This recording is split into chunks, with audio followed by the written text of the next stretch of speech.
Good morning everyone, I'm Isikal Pipulan. Now I'm discussing about how can regionalism benefit Asia.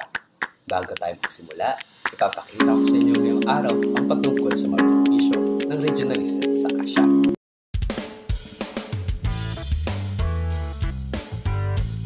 Kung handa na kayo, tayo magsisimula na. Paano makikinabang ang regionalism sa Asia? Sa madaling salita, ito ay maaari magpatibay ng mas malalakas na ugnayan sa pang-ekonomiya, pang-politika, at hindi mawawala ang panlipunan. Also, we have different features in Asian regionalism. Increased trade and regional investment. Ito ang tumutukoy sa paglago ng ekonomiya, trabaho, at pangkalahatang panlipunan. Shared innovation and technological advancement. Dito naman ay nag-iiba at magkakaugnay na konsepto na magdadala sa progreso at pagbabago sa lipunan at industriya. Sa uli, meron tayong regional leadership.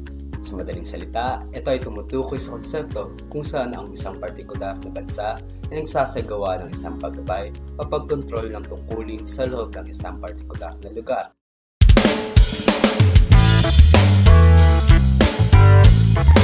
Ngayong araw ay pag-aaralin natin patungkol sa regionalism sa Asia na tumataguyod ng paglago at pag-unlad ng ekonomiya, pagpataas ng kalakalan at pamumuhunan at pagpapaunlad ng kooperasyon na may sapat na pagtutulungan sa kinakaharap na issue. About the main topic, tayo naman ay dadako sa panibagong pag-aaral.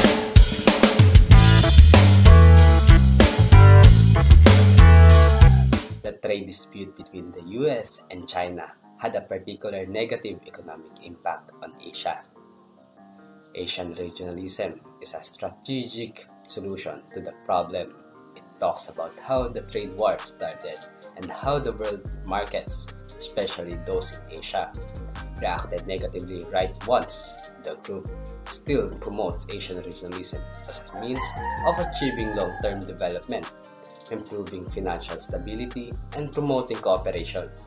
It's said to be the sensible and accepting strategic for the area and the world. Naunawaan na ba ang lahat kung ganon? Salamat sa pakikinig. Salamat!